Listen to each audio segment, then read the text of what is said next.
आज हम हड़प्पा संस्कृति के जीवन निर्वाह के विषय में देखेंगे। हमने पिछली बार देखा था हड़प्पा संस्कृति किसे कहते हैं, कौन सी संस्कृति क्या कहलाती है, कि उसके निवास स्थान पर उसके एक लंबे समय तक एक स्थान पर रहने को हम संस्कृति कहते हैं। ये हम पिछले पाठ में अध्ययन कर चुके हैं, पिछले अपने चैप्टर पे। आज हम देखते हैं कि वास्तव में हड़प्पा संस्कृति की विशेषताएं क्या थी। यदि हम हड़प्पा संस्कृति के विषय में जानना चाहते हैं तो ये जानना बहुत जरूरी है हमारे लिए कि उसकी विशेषताएं क्या थी। तो सबसे बड़ी चीज होती है किसी भी संस्कृति की विशेषताओं के लिए पहला उसके जीवन निर्वाह के तरीके। वास्तव में उस संस्कृति के लोग किस प्रकार का जीवन जीते थे, किस प्रकार के जीवन निर्वाह करते थे, किस तरीके से कमाते थे, किस तरीके से भोजन प्राप्त करते थे, किस तरीके का व्यवसाय करते थे, और इन अगर सारी चीजों को हम मिला दें तो हमारा क्या कहलाएगा, वो जीवन निर्वाह के तरीके, जीवन जीने का एक ढंग। हड़प्पा संस्कृति के विषय में एक चीज है, हड़प्पा संस्कृति को जैसे कि मैंने आपको पिछली बार बताया दो भागों में बांट सकते हैं हम। एक हमारी पुरातन हड़प्पा संस्कृति जो कि विकसित नहीं थी, और दूसरी आधुनिक या विकसित हड़प्पा संस्कृति। हमने मुख्य रूप से जो अध्ययन किया वो था विकसित और आधुनिक हड़प्पा संस्कृति का। लेकिन ये दोनों ही संस्कृति जब खुदाई की गई और ये पाया गया कि जहाँ जहाँ पर पुरानी हड़प्पा संस्कृति थी वहीं पर विकसित हड़प्पा संस्कृति पनपी, और जब विकसित हड़प्पा संस्कृति पनपी तो इन दोनों ही संस्कृतियों में जीवन निर्वाह के तरीके जो थे वे काफी कुछ सम्मिलित थे, काफी कुछ मिले हुए थे। इनके भोजन जो था, ये जो भोजन प्राप्त करते थे, तो एक तो था पेड़ पौधों से जो प्राप्त उत्पाद हुआ करते थे, पेड़ पौधों से जो चीजें प्राप्त होती थी उनसे। दूसरी बात जानवरों के, जिसमें मछली भी एक शामिल है, इन्होंने भोजन के रूप में अपना स्थान किया। हमें अगर भोजन को बहुत अच्छे तरीके से देखना है तो हम देखेंगे कि जब भोजन के लिए बात होता था तो जले हुए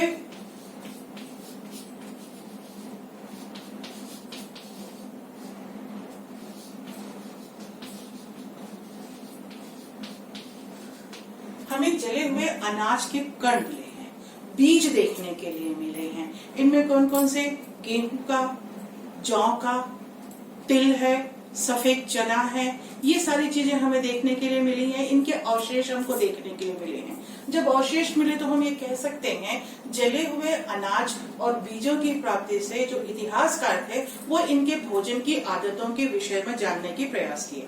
जब भोजन की आदतों के विषय में जानने का प्रयास हुआ तो ये बात खुलकर सामने आई कि ये जो थे वो अनाज खाते थे, तो जौ भी खाते थे, ये तिल भी खाते थे, ये सफेद चना भी खाया करते थे।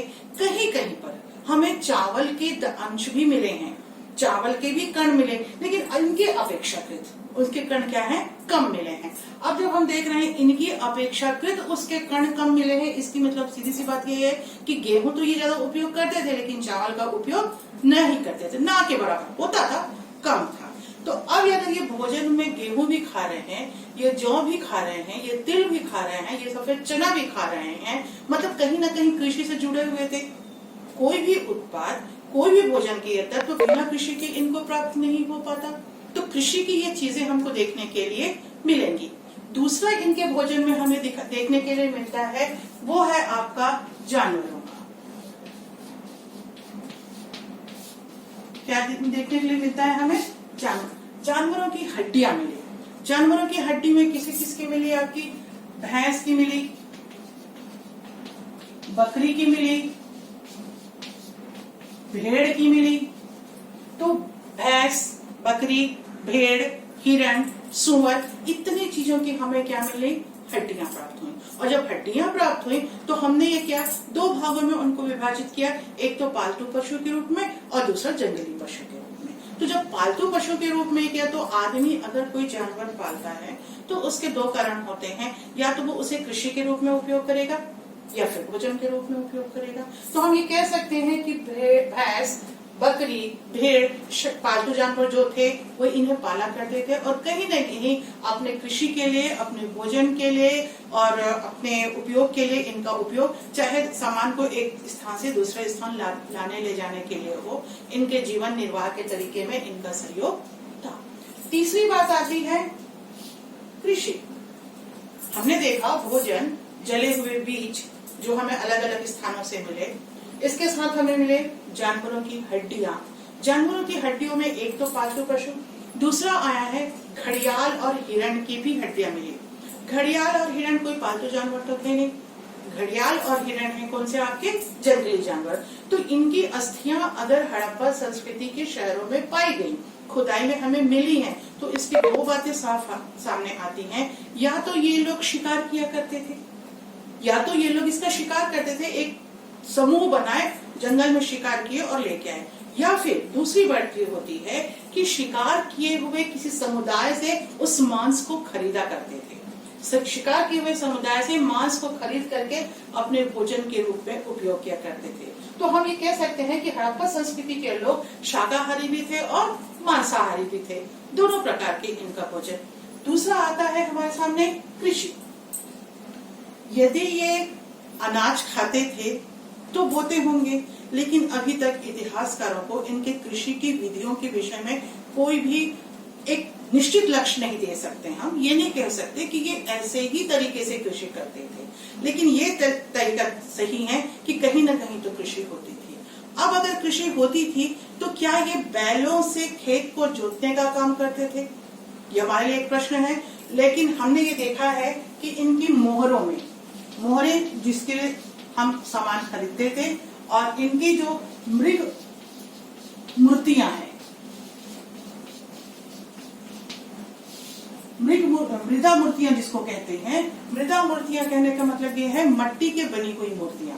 मट्टी के बनी हुई मूर्तियों में इनके उस समय चलने वाले सिक्के या मोहरों में बैल के चित्र हमको देखने के मिले।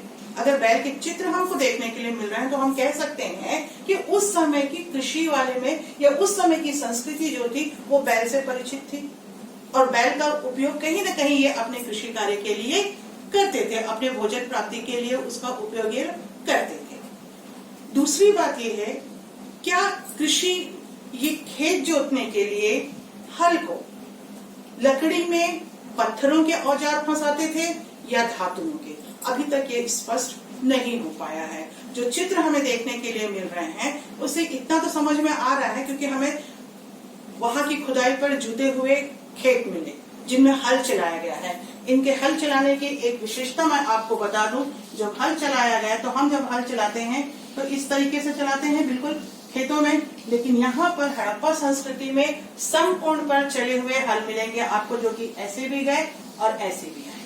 मतलब दो तरीके से हल चले, एक तो सीधे चले हैं और दूसरे आड़े चले हैं, जो कि एक दूसरे को समकोण पर काटते थे। समकोण पर कटे हुए हलों की जुताई को देखकर इस बात का पूरा अंदाजा हो सकता है कि कहीं न कहीं ये लोग दो प्रकार की फसलें एक साथ बोया करते थे। दो फसलें ये एक साथ बोया करते थे एक ही समय पर। अब आता है, जब फसलें बोया करते थे तो क्या ये बीजों को छिड़का करते थे?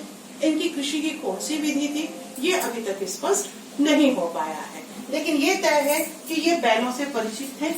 बैलों की जो चित्र हमें देखने के लिए मिले हैं, बैलों मट्टी के बने हुए इनके हल देखने के लिए मिले प्रतिरूप के रूप में। जैसे हम कह सकते हैं कि कहीं पर अगर चित्र बना है तो वहां पर हल का चित्र बना हुआ है, तो हल का बना हुआ चित्र देखकर हम ये कह सकते हैं कि ये हल के विषय में जानते थे। इनके मोहरों पर, इनके सिक्कों पर बैलों के चित्र बने हैं। बैलों के चित्र को देखकर हम ये कह सकते हैं कि कहीं न कहीं पर इन्हें बैलों की जानकारी थी, और ये बैलों का उपयोग किसके लिए करते थे? कृषि कार्य के लिए। कृषि किसी प्रकार से हमको देखने के लिए मिली है कि खेत जो है वो आपस में एक दूसरे को दो आड़े रेखाओं, पहले सीधी चली है और आड़ी, मतलब एक साथ दो फसलें इनकी क्या थी, उगाई जाती थी। तो कृषि का भी इनका अपना तरीका था जिस तरीके से ये कृषि किया करते थे। दूसरा ये था कि ये बैलों से भी परिचित हुआ करते थे।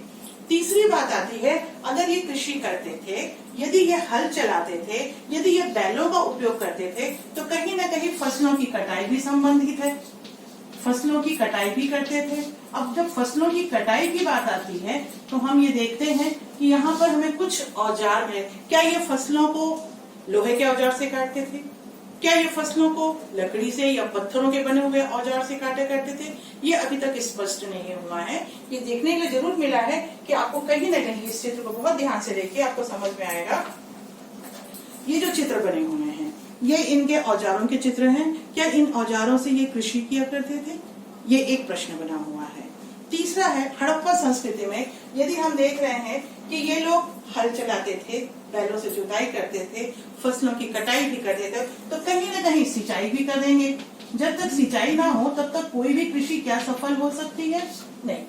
सिंचाई के लिए मैं आपको बता दूं, अफगानिस्तान जो कि हड़प्पा संस्कृति या हड़प्पा स्थल, जितनी संस्कृति का जो क्षेत्र हमने पकड़ा है उसमें अफगानिस्तान के पास में पुरानी बने हुए नहरें हमें मिली हैं।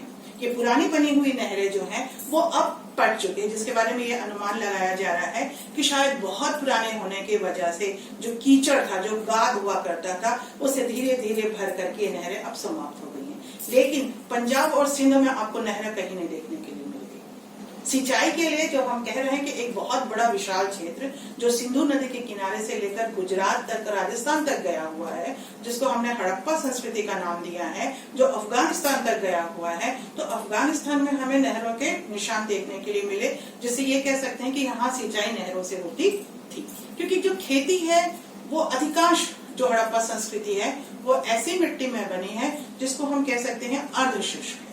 अर्धशुष्क का अर्थ है आधा सूखा आधा गीला। तो आप जहाँ सूखा है वहाँ कहीं ना कहीं सिंचाई के साधन जरूरी थे, जो हमें नहरों के रूप में देखने के लिए मिले। इसके अलावा संभवतः जहाँ तक कुओं का उपयोग भी ये सिंचाई के लिए करते थे, कुएं और कुओं का उपयोग ये सिंचाई के साधन के रूप में किया करते थे। इसके अलावा जलाशय मिले हैं।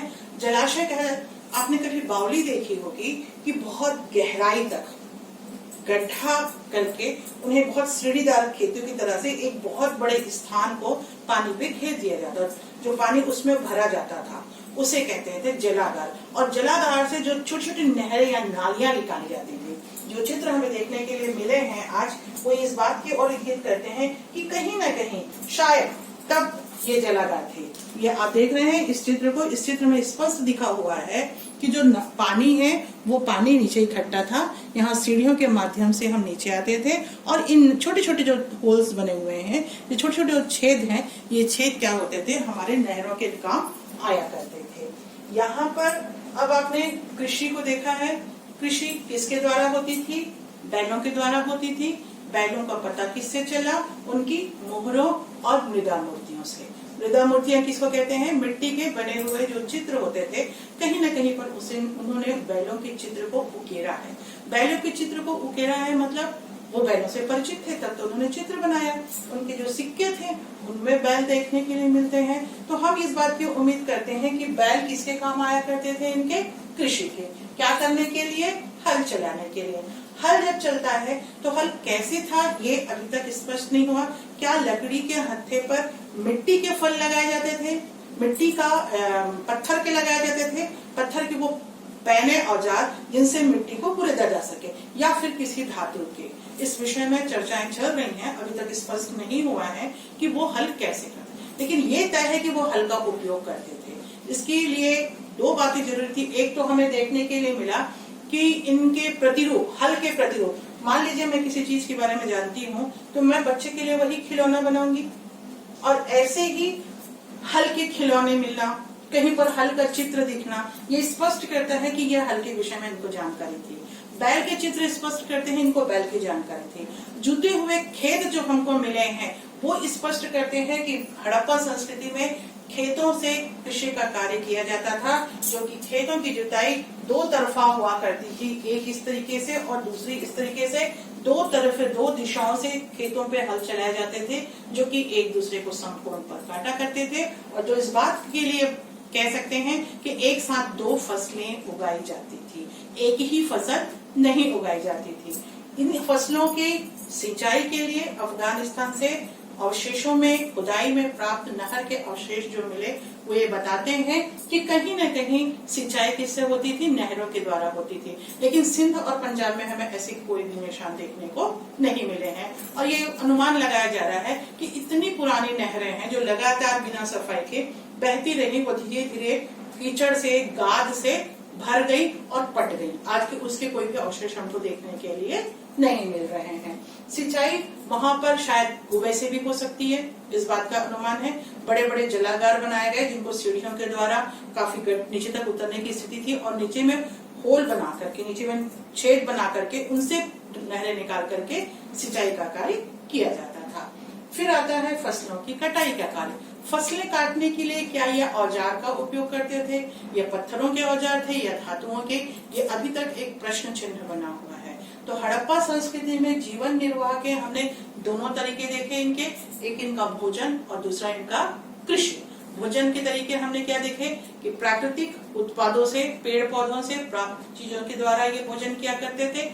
उसमें वनस्पतियां हो सकती थी, उसमें हमें बीज के रूप में देखने के लिए मिले, जले हुए बीजों के अवशेष मिले हैं, गेहूं के, जौ के, तिल के, सफेद चने के, और किसके साथ ही साथ हमें मिला है चावल के भी दाने मिले, लेकिन कम मिले हैं। जिसे ये कह सकते हैं कि अधिकांशतः ये लोग गेहूं का तो उपयोग किए लेकिन चावल का उपयोग नहीं करते थे करके। यहाँ पर बीजों के साथ दूसरा है ये मांसाहारी भी थे, और मांसाहारी में मछली की हड्डियां भी मिली हैं। अवशेष जब खुदाई की गई है तो मछली के हड्डियों के अवशेष देखकर ये रहा कि शायद ये लोग मछलियां खाते थे। दूसरी बात, और जो जानवरों की हड्डियां हमें मिली हैं उन जानवरों में भेड़ है, बकरी है, सुअर है, हिरण है, घड़ियाल है। तो इनको हमने दो भागों में बांटा, एक तो हमारे पालतू पशु और दूसरा हमारे जानवर जो कि जंगलों में रहा करते थे, जंगली पशु जिसे कहना चाहिए। तो जो पालतू पशु थे उसको हमने कहा या तो ये कृषि के लिए उपयोग करते थे या फिर ये अपने भोजन के लिए उपयोग करते थे। तो भोजन के उपयोग ठीक है, लेकिन जो बड़े जानवर हैं, जो घड़ियाल है, जो हिरण है, इसको तो हम पालतू नहीं बना सकते। तो इनकी अगर हड्डियां हमें मिल रही हैं तो क्यों मिल रही हैं? या तो ये पूरे समूह बना के शिकार करने जाते थे और लेके आकर उसका मांस खाते थे, या फिर कोई ऐसा समुदाय, कोई ऐसा समूह जो इन जानवरों का शिकार करता था, घड़ियाल का, हिरण का, सुअर का, उनसे ये मांस खरीदा करते थे। ये दो बातें हमारे सामने आती हैं। उसके बाद हमने देखा है इनके जीवन निर्वाह का दूसरा तरीका क्या करने का, कृषि का, जिससे हमें निशान मिले कि ये हल भी चलाते हैं करके। तो हम आज हड़प्पा संस्कृति की पहली विशेषता इनके जीवन निर्वाह के विषय में जाने। कल हम देखेंगे हड़प्पा संस्कृति के विकसित शहर या नियोजित शहर। सबसे बड़ी संस्कृति की विशेषता हड़प्पा की ये है कि उनके जो शहरों का विकास हुआ है वो सुनियोजित तरीके से हुआ। ऐसा नहीं था कि कहीं पे एक घर लाके बना दिए, कहीं पे दूसरे घर लाके। कल आप ये देखेंगे कि बहुत स्पष्ट रूप से, यदि आप देख रहे हैं कि नालियां भी व्यवस्थित रूप से बनाई गई, नालियों के साथ साथ सड़कें बनाई गई और उसके किनारे में बस्तियों को बसाया गया, उसके किनारों में घरों को रखा गया, और प्रत्येक घर से एक नाली निकल करके घर के सामने नाली में मिला करती थी जो कि उनके स्नानागार से निकलती थी। ये हड़प्पा संस्कृति की सबसे बड़ी विशेषताओं में से होगी जिसके विषय में हम कल पढ़ेंगे।